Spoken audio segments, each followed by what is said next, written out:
Hello everybody, welcome back to Commonwealth. Flipper Jess is here today, which I'm super excited about because I haven't seen her in a little while and I need some help, so that's really cool. I've got a topic. She says, I was going to show it to you in there, but she says that people will judge her because it's a mess. It's a mess because I keep buying like crazy. I've got a topic today. It's two-part. This will be a two-part video because they both tied together, but they're a little bit different. There are parallel things going on right now. I think that if we pay attention to, we can all profit from as resellers.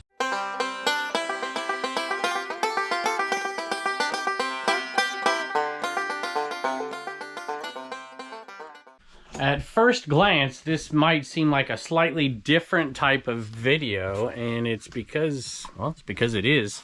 I've been dedicating about an hour a day with two different topics that seem, in my own mind here, that seem antithetical to each other, but I think they're going to fit together. And then I have got two topics along these lines before I get to the bigger part in weeks to come that I think you'll find interesting. I'm going to tap into my historical roots a little bit. This goes into some other things that I love besides reselling, but I'm going to tie it all to reselling. And I want to get your opinions more than just about any other video out there. And tell me if you think I'm headed in the right direction. Maybe reserve that for the next video because the payoff will be on the next video. At least half of the payoff will be. Coffee and Whiskey, Bath and Body Works. That one sold for originally $13.50. Sold for $19.95 plus shipping. And ironically, as I set that down, this actually has a lot to do with the next video we're going to do, but it has to do a little bit with this one as well, because this is what got me going down these lines and doing a little bit of research. Because I often ask people, you know, if you could go back 30 years and buy stuff, what would you buy then that you think you could make a profit on 30 years later that would make it worth it, you know, getting eaten up by inflation and whatever. And I look around at all this stuff and I'm like, man, if I could buy... Think about if you bought these new in the package back then. I don't know how much they were, but if you still had them new in the package or all kinds of stuff like that. And it got me thinking, like my old AP World History days, into human nature and trends. And I was like, okay, how can we figure out the next trend before it happens and capitalize on it and enjoy it while we're doing it? And the reason this got me going down those lines is my wife just absolutely loved going through all these scents from Bath and Body Works. She's like, oh, I remember that. I used to wear them. She would pull stuff out. I'm like, huh, people are strange creatures, but not really unpredictable creatures. And so instead of doing what I was going to initially do, which is to look at trends and what people are nostalgic about and what people are going to be nostalgic about in advance, I decided to save that for the next video and look deeper, because I was doing research for that. But I wanted to start looking deeper because of what I was reading, and I think I've talked about it before, and I think it's right, so I'll get to it in just a second. Patootie. This is a Hug-a-Bunch, and this Hug-a-Bunch didn't go for as much as the last one, but it still went for okay money. This one went for $26 plus shipping. So I started going down this route. One of the things I found most difficult to convey to my students in my AP World History classes was the juxtaposition of the Industrial Revolution changing everything and how it really revolutionized the world. I think it's in the top 3 events in human history as far as creating change. But people don't necessarily always embrace change, and we're in one of those time periods with AI and just technology in general, the acceleration of it. And there tends to always be a reaction to it. And the reaction to it was Romanticism, and it came in many forms, in many fashions. And I've started to see that over the last years, really for the last decade, but it seems to be accelerating and things are changing in parallel ways. There's no doubt that there's massive change upon us and coming, but then there's a reaction to it that is causing change as well. But that change is in opposition to the new change. I know it sounds confusing. This video might be a little odd. Maybe we'll get into the roots of Romanticism and the word itself and whatever as we go through this, because I really want to set this up. I think you'll find this interesting. It'll get you thinking a little bit different about the opportunities that are ahead for us, not just as resellers, but especially as resellers. And I might bore some of you today, and that's perfectly fine because I'm not boring myself, and some of you might find this fascinating. So the word romantic itself, I love, you know, romance. Well, I love romance. I love etymology. I love romance. we tend to think it in those terms of romance and love and whatever, and there's layers to it. But the beginnings of the idea of being romantic about something, not necessarily somebody, really dates back to Rome itself, and then takes on a life of its own in Europe after the fact, until you see the Romanticism movement in the, what, 19th century, I suppose. So Upper Deck, I'll get to it, I promise. Upper Deck, this is a Jordan set, y'all. Michael Jordan, if you're not going to compete, then I'll dominate you. This one here, it's 1994 Rare Air Jordan set of cards, 1 through 90 Upper Deck.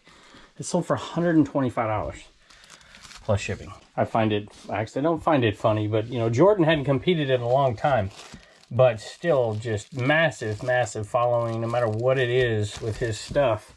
And this ties into that too, but we'll get into that part tomorrow. That Jordan set, I'm going to say $105 net on that one. It's part of the Filipino flip, y'all. We're up to $1,395 so far. I did 2 Dibdit card shows as well, $160 profit and $125 profit on those. So that brought us to that number, and I still have so much more to go. As a matter of fact, the 4 marquee things from that set, the 2 Pokemon flips boxes. One of them I did a $1 offer on. At time of filming, I don't know the winner, but you will. The winner's been announced. I'll put it on, I don't know. I'll put it on at some time. Or you can go over to Dibdit Cards and you can figure out if it was you. Although if it was you, you probably got a message for me, so scratch that. Somebody got that $200 box for $1. But I had 2 of them, so I haven't sold the other one yet. I also have 2 of the Simpsons boxes that should be $400 to $500 a piece in that one flip, and tons of cards out there. So hopefully I can make this quick. So as the Roman Empire is growing, expanding, changing, as the Roman world is growing, expanding, changing, the Roman Republic changes into the Empire, and the Empire is so very different from the beginnings. And of course the name comes from Romulus and Remus, if you know that story at all. And so even Romans would look back to the way the Republic was in so many ways and be nostalgic about it. And that terminology started to take place way back then. And then, of course, the European countries would adopt stuff and the Romance languages, and people would look back to the poetry and the art and the way things were. Then you had the romantic, not the romantic movement necessarily, but you had the courtly love and all the stuff that would go on in the Middle Ages. And then you see this reemergence of this same idea, this always looking back to the way it was. It's human nature. It's why we like things like scents from our past, like feelings from our past, nostalgia from our past.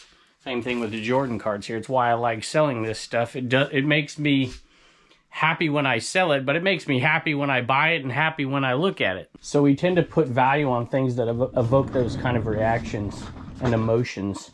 And I gotta dig this one out right here. My go-to tape, y'all. I just got my 3-inch tape, y'all. Code Commonwealth, if you want 3-inch tape, go try it out, y'all. Go over there to my go-to taper, American Bubble Boy. I love the 3-inch tape. Don't tell Joel, but I don't buy his tape guns. I love these better, but I do buy the 3-inch tape. It's amazing. Anyway, I'm getting off track. And we tend to buy things and place value on things that we remember, that are valuable to us. But really, as a reseller, especially as I age, I need to really get up on a lot of the newer things. This is a good example right here. I would have passed this. Well, maybe I would have passed it up, but Dave was with me actually, so yeah, grab that. I'm like, okay. And this book right here, Tokyo Ghoul Monster Edition, for $125 plus shipping. I am not nostalgic at all about this, but you know what? Somebody is. So looking at the reactions of some of the people when I was doing that kind of research to get myself up to speed on, hey, these are the things that are hot right now, and these are the things that are going to be that aren't yet. And that's valuable information for resellers. But everywhere I looked, it was talking about the reaction to this new, not just AI, this overload of technology, let's say, and how there's this strange parallelism between them, how people are using the new technology to reject the new technology. I'm like, all right, my mind's blown already, but this is the kind of stuff I love. And so I started to look into this, and of course, as I'm reading this, I'm like, this is a direct reaction to the massive change going on. This is very similar to the Industrial Revolution and the reaction that came with Romanticism.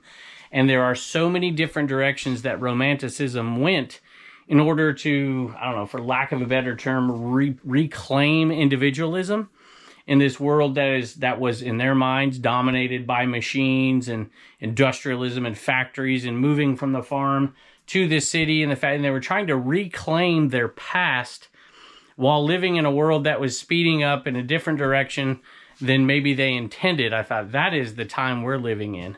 And all the different directions that Romanticism went is kind of the reason why, I've said this before, I've done some of the things that I've done. I really believe that the niching down, not necessarily on the seller side, but on the buyer side into communities and different marketplaces and the growth of different marketplaces is really a thing that we should pay attention to. At the same time, the acceleration of reselling itself and people buying on the internet, it's just blowing up. So there are so many advantages out there if we can pay attention to what's going on and to understand it. I think some of us fall into this too.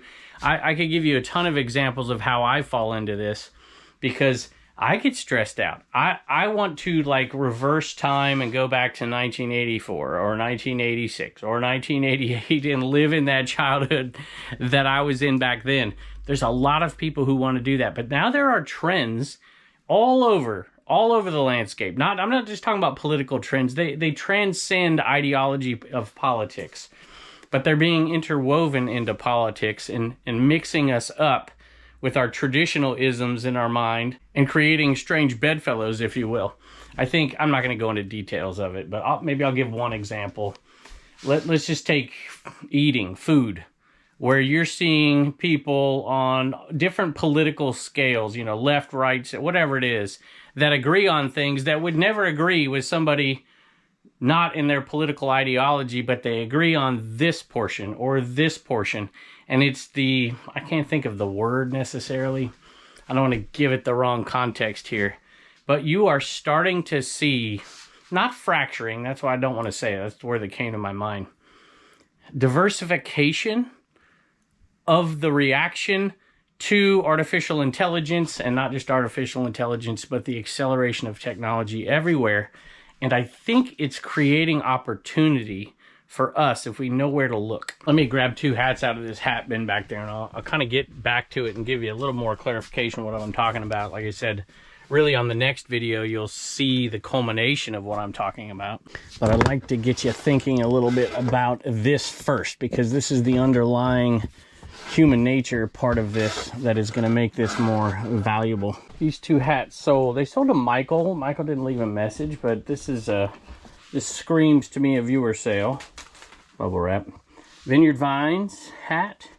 And this Coors corduroy hat. It's an older one. $23.95 plus shipping. Now, looking back historically at, say, the Industrial Revolution or the Enlightenment even, all these things, rational thought, reason, logic, structure, mechanisms, factories, all that stuff, you know, that stuff didn't get turned around. Matter of fact, it was the dominant force that shaped the world that we live in today.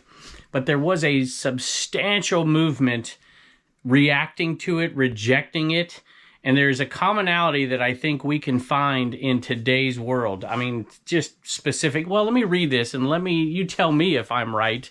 And then we'll look at the application of these thoughts a little later in the video and on in the next video.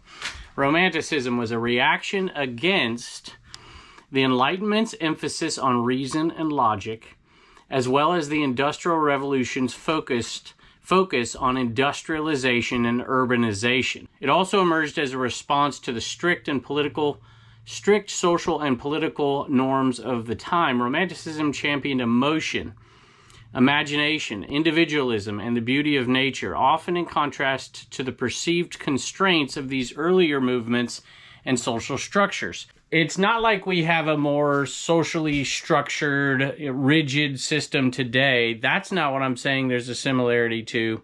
But where there is a massive similarity to is the loss of the individual and the loss of self, especially in this AI world that we're seeing come into play, and we're looking at maybe how it comes into play. And what I'm starting to see, I've seen it for a long time, I've mentioned it before, but I'm seeing it ramp up and become more popularized, where people turn it into an ism. I don't know what the ism is going to be. The new romanticism, I guess. There are people putting an emphasis on and a higher value to things that are from individuals themselves. I saw it when I was up in Stanton, Virginia for my anniversary, and I'm looking around, I'm like, man, this is a bustling economic community up here, and almost everything I see was about intimacy in some way, and I don't mean sexual intimacy, that's not what I'm talking about contact with people, with handcrafted, with arts. I saw a lady sitting there at breakfast, and she was probably a college student, she's younger, and she's sketching something out. I don't know if she's an art student or something, and she's drawing and whatever, and I'm just thinking, everybody in the world is telling this person right now that they're probably wasting their time. I mean, look what you can create and computers can create and whatever. I'm like, you know what? There's going to be a backlash against this stuff. And it's going to create niches. It's going to create marketplaces for people who want to value those things. And I don't mean just in art, but we're talking everything. I've actually started to see a shift in the movie industry, actually. You're just starting to see the big shift. Do you remember... If you're old like me, I was nostalgic about things that happened before I was even born. I was nostalgic about the era of, the Western. I loved that stuff, and that stuff was in the 60s. So even in the 80s, there's this romanticism about times gone by. You by yourself today, bud? I even look at my daughter, my daughter and my youngest son. My oldest son, too. I've got stories to tell about that really... make this point and will be more relevant tomorrow. But my daughter came in the other day and she asked me, she's like, what was that song you used to sing me when I was a little kid? And I used to sing her all kinds of songs. I go, you gotta be more specific than that. And there was a few of them, Big Rock Candy Mountain and Swinging on a Star and Yummy, Yummy, Yummy, all those songs. She loved them. And I had no idea she loved them. She was already looking back at her own life. These are kids who grew up with all the technology in their hands all the time, right? Well, not all the time, but you know what I'm talking about. And now I see her doing things that she'll put her phone away forever. She didn't even look at it. I mean, she's on it, don't get me wrong. Same thing with Turner. Turner is excited to put down the phone. He wants to go out and play catch. He wants to go play wiffle ball with his buddy. He wants to do all those things. I'm like, this is interesting. I'm really liking this because that's what we used to do all the time, but we didn't have another option. And so people like me, like my dad even, who grew up in that area, he's on his phone all the time. My mother-in-law is on her phone all the time. That's all they do, practically. Not all they do, but you get the point. And kids that had that stuff, they're looking for something a little different right now. And she's looking back to things. She goes back way before, because I was pulling from my childhood. We used to sit there and watch VHS and stuff like that. And she was like, what was that VHS? What was this? Whatever.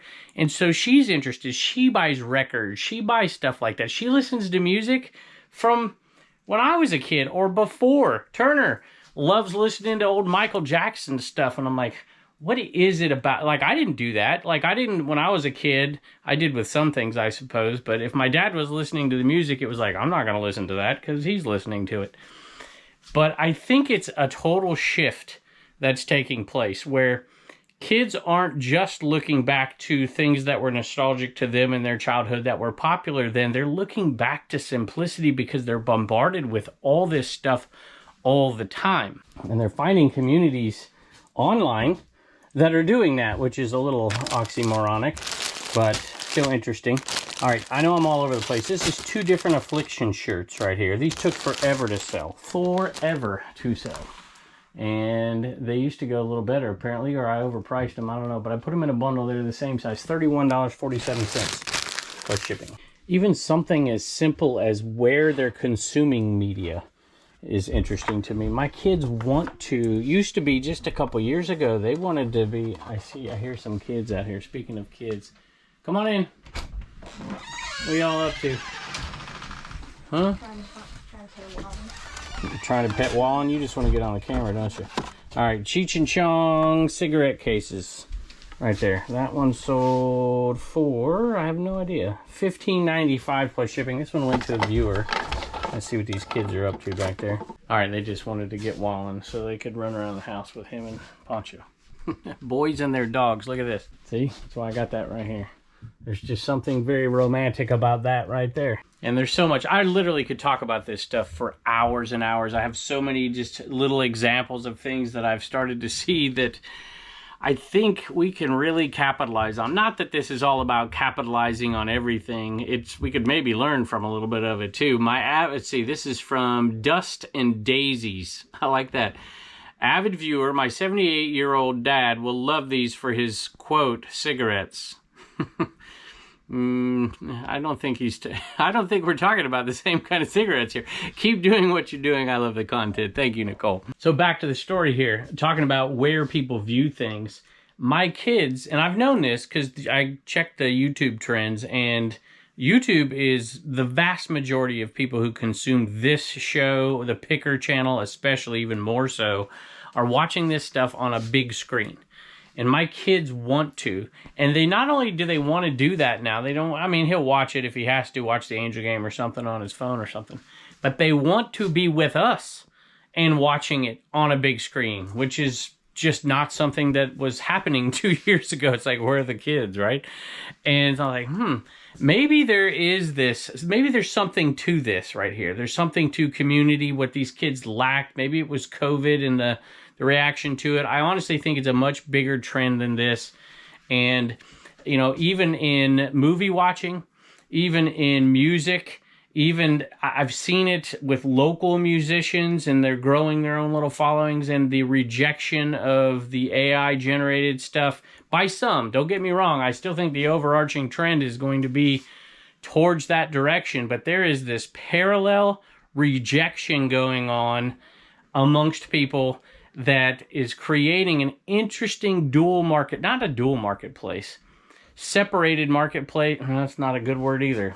I don't know if I'll come up with the right word. I'll just say there are parallel movements that are the antithesis of each other, but work with each other. I know that seems odd. We'll make sense of it in the next video. I used to question what the next generation would buy that would remind them of their childhood, and I still don't have all the answers. We're going to hopefully go over that in the next video, to be giving you concrete things for what you should exactly be looking out for.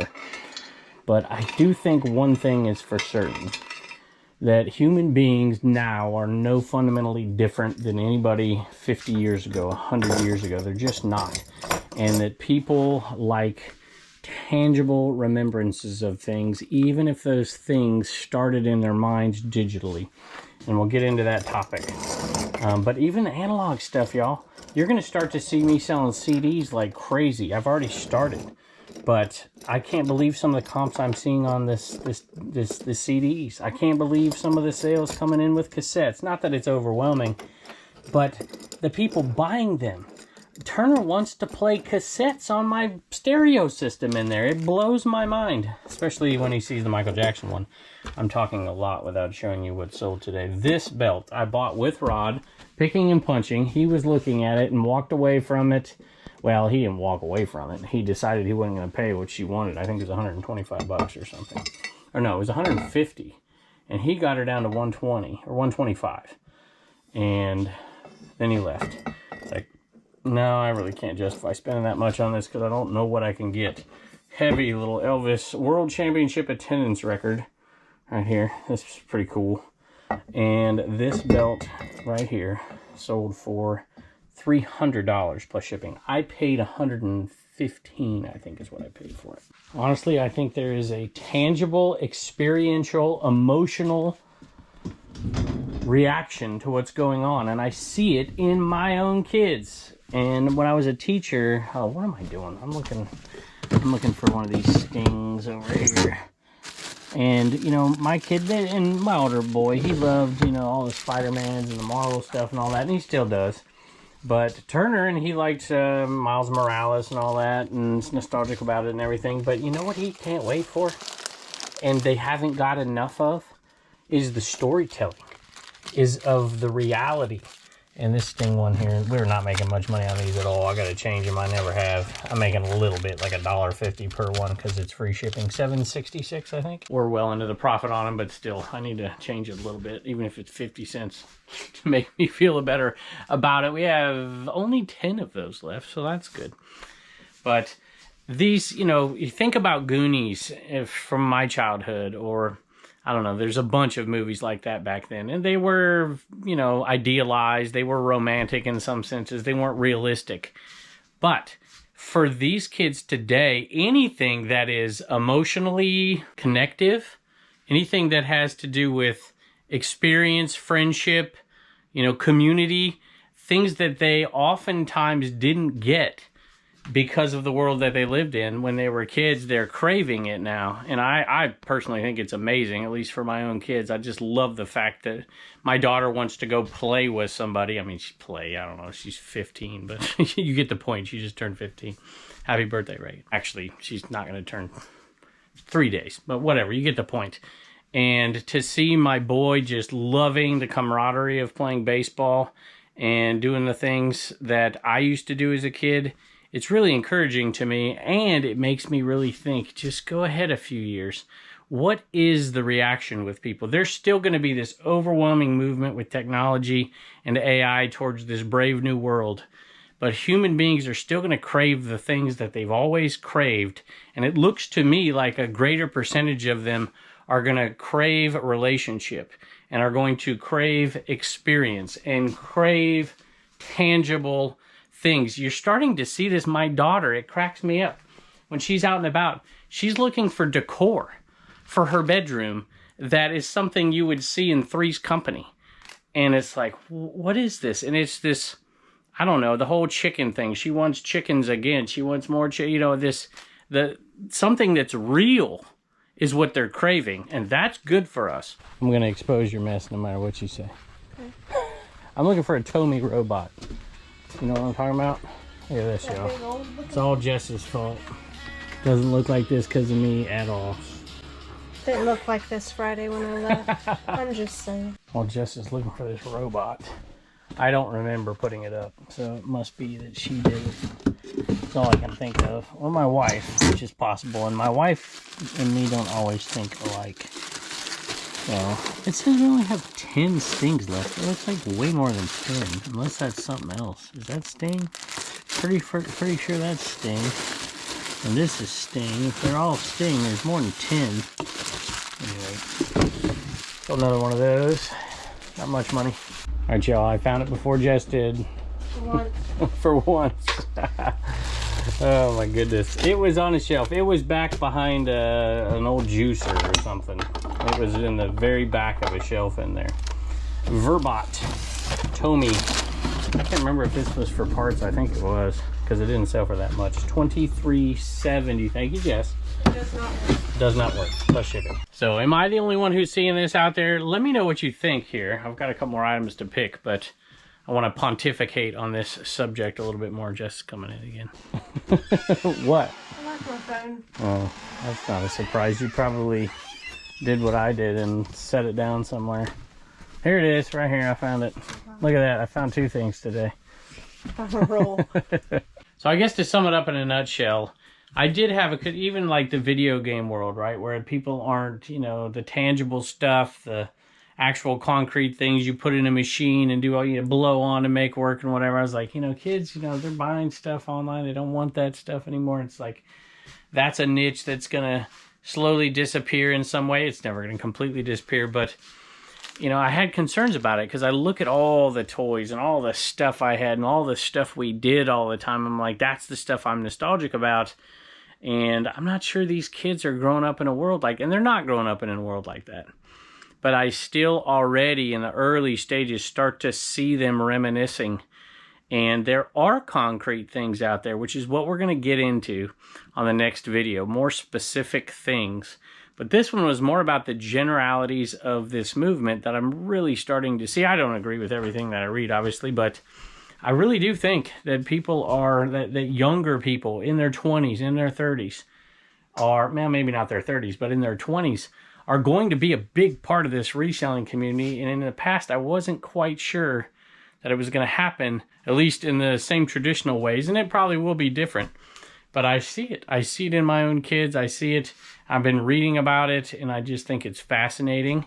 And I think that there is going to continue to be, I hate to say nichification, because what I do see is people not isolating themselves, but moving into communities digitally, ironically, that's bringing them together physically in a way that they can enjoy the things that they all enjoyed and tangible products that go along with it. And sometimes those products are created later.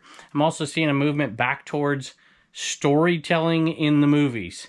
And some of these big things that have come out lately have absolutely flopped. I'm hoping we'll see a return to those movies that we had when we were kids and sprinkle in the big blockbusters and stuff. But the storytelling stuff, you know, the budget for something like Goonies, you know, pales in comparison to some of those things that we look at today. Or I think Neverending Story was out just a few days ago, 41 years ago. I'm like, those kind of movies, even when we got a little bit older, for some of us, The Breakfast Club and all those different things, and Ferris Bueller's Day Off and stuff like that, you know, and my parents had that stuff when they were kids. The newness of the animation, which we're nostalgic about now, but back then it was cutting edge. I don't know, we might even return to the purely non-digital animation and see a success in the future too. I'm very curious to see all of this, but it makes me excited that people today, no matter how they grow up, are really no different than any of us. Speaking of nostalgia a little bit, this one right here, this one went to Ordy. Thank you. You have been a long-time viewer, OG viewer. We appreciate you. And there's multi-generational nostalgia, which is my absolute favorite. And certainly think back to some that me and my parents share. The Carpenters being one of them. I don't know, that my mom played that constantly. And I don't know, I guess it was new to her. I should say that it's maybe not nostalgic to her, but she was so young. I mean, my parents were married, you know, a month out of high school and had a kid a year later and had me a year and a half after that. They were empty nesters at like 34. Any rate, Care Bears, there's a multi-generational nostalgia. This is the older stuff, but some of the stuff from the early 2000s and then again that came out just a few years back. And it just keeps going. The Smurfs, that's going to be multi-generational nostalgia. There are so many things that are coming back that are being very successful. And some things I hope to see new things, new stories being told that won't be from my generation. This is, like I said, I should probably read this. Thanks for the Care Bears, Kevin. Long-time OG time viewer Ordy. You are amazing to us. Thank you for commenting on all the videos. This one right here sold for $49.95. Plus shipping. These PVC ones, some are better than others, y'all. There are some Care Bear cousins like this that go for really good money independently. This was I paid up for these. A lady wanted 30 bucks for these. You'll see this at a sale coming up.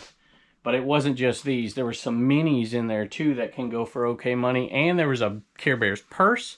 And there was a Care Bears belt in there. And I think a few other things I got her to throw in at $25. And so that made that, no, maybe we were agreed at 25 and then I had her put in a couple more at 30. Anyway, I'm not quite sure. It wasn't going to be a huge money maker, but I knew I could turn a profit on all that stuff with these, $50 plus shipping. So we were in probably made 10 bucks or so on these, maybe a little bit more, $12, $13 on those, somewhere around there. And the purse and the belt buckle and the small ones and the few other little things we threw in are all going to be profit. My dad's outside mowing. He's in the front, so I'm going to stay right here because you can hear me better. Oop, that's the wrong item. Sony Mavica. This is not a great camera. I bought a bag that had two cameras in it. One was good, one wasn't good, but I decided to sell this one anyways. Now he's back here. At any rate, this one sold for what did it sell for? $15.34 on discount. Plus shipping. So I guess it's comforting in this brave new world that we are living in and we have ahead of us to know that humanity is really not very much different than it's ever been. And we all have the same type of feelings. We all tend to be romantic about things in the past. Most of us look back on our childhood as idealized or whatever. Not all of us. Some of you have gone through quite a bit of struggles and troubles and difficulties in those time periods. So we don't all look back on that, but most of us, even if we did, look back at certain parts of it as being better. And of course, that probably comes from the mentality of you don't have to deal with all the stresses that you do as an adult and all the worries and all the things that, you know, I think about for my kids. I'm constantly thinking about my kids' future in every way possible. And I don't talk about it with them often, but occasionally we talk about different stuff because I want them to be happy. And I certainly think, and I hope, that their childhood, as they grow older, they will look back on with fondness. So anyway, this is a setup for the next video, which is a little bit more pertinent to resellers, because I've been digging into the things, because I'm out there picking, y'all, and I'm picking things I know and I'm familiar with and I'm nostalgic about to make money on. But I want to start getting into that new generation out there, people my son's age. He's 22, and his fiance and older than him. What are those things? Because he's starting to make money now. What are those things that they're going to want when they're 30, when they're 35, when they have kids and they want to have their kids enjoy the things they did when they were kids? And I've compiled a nice little list, and we'll talk about that next time. Thanks for joining us, and I can't wait to see you next time.